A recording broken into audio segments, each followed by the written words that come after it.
Hello everyone, and welcome back to this channel, Growing with God. And this is everything that you need to know about Jesus Christ. The first point that we need to know about Jesus Christ is that he is the Son of God. Now, this may confuse some people who may be outside of Christianity. They think, how can Jesus Christ be the Son of God if God does not have a wife? He's not married. But the Bible explains this because the spiritual meaning of a father is someone who gives life, and a son is someone who receives life. And God gave life to Jesus Christ. That makes him a father. And then Jesus Christ received that life from God, and well, that makes him a son. So therefore, Jesus Christ is the Son of God because God doesn't abide by our human principles of a man and a woman coming together to make a child. This was explained in John chapter 5 verse 26, where it says, "For as the Father hath life in himself, so hath he given to the Son to have life in himself." The second point that is very important to know about Jesus Christ is that he is also the first thing that God ever created.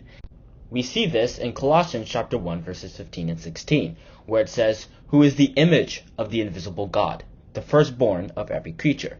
This therefore implies that Jesus Christ was the first thing that God ever created. But this passage also brings another important thing to mind.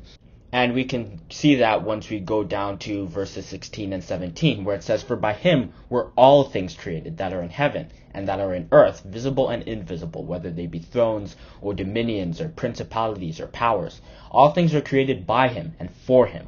And he is before all things, and by him all things consist." Which therefore means that even though God is still the Father of everything, because he was the source of life, he gave the life to Jesus Christ to create these things, Jesus Christ is still really the person who created everything. So that is sort of the third thing that is very important to know about Jesus Christ.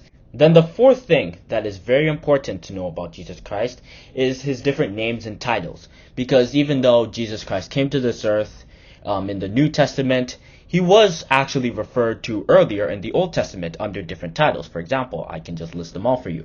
We have Shiloh in Genesis chapter 49 verse 10. That was one of the things he was called.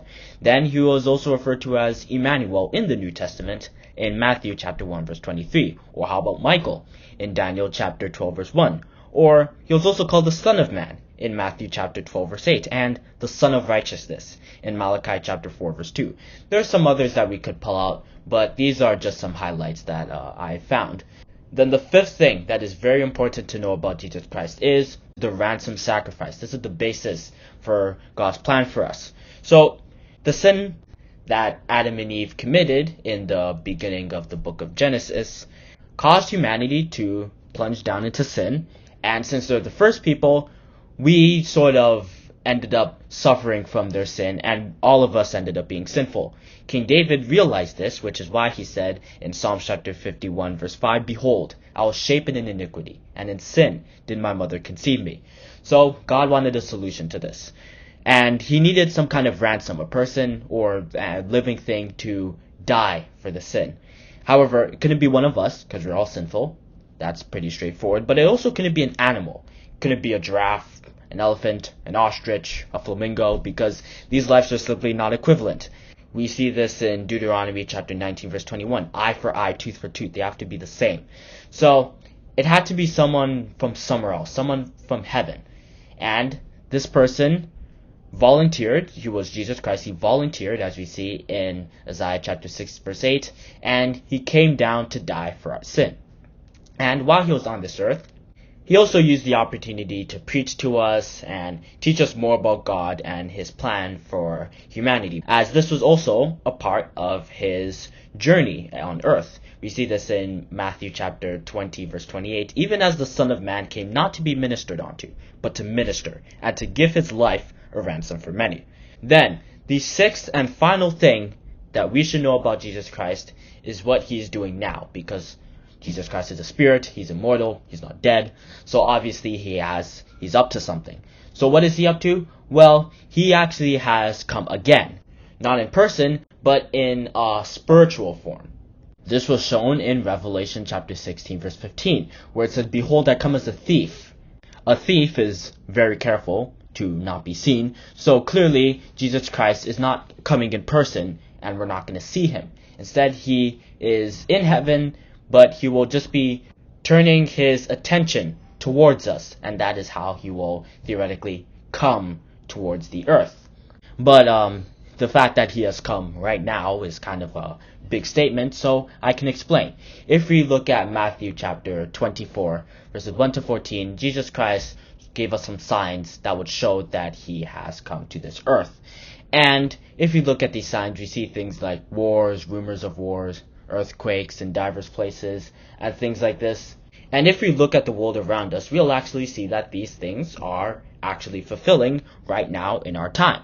We see in the beginning of the 20th century, there are two big wars that happened, which are connected to the prophecy that Jesus Christ gave in Matthew chapter 24, as wars are starting to ramp up and become more global. They're not just in a small area.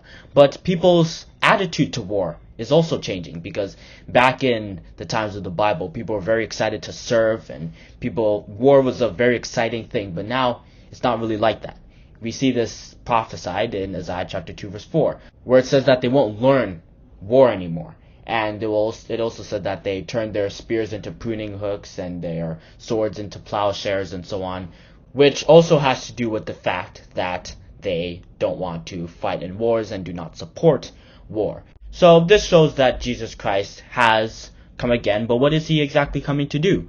Well, his coming is supposed to sort of bring us humans closer to God's plan. And as he is the king of God's government, as we see in Isaiah chapter 32 verse 1, he is the one in charge of reforming the world, bringing in these new ideas, like the one that was mentioned in Isaiah chapter 2 verse 4, to the world, so that humanity will be just as righteous as they were when God had first created them. Ideas like peace and love and charity and things like this are what he's trying to bring to this world, so that, like I said, we can get closer to God and be righteous again. But anyway, this is what I think you need to know about Jesus Christ. Thanks for watching. I want you to hit that notification bell so you know when we post again.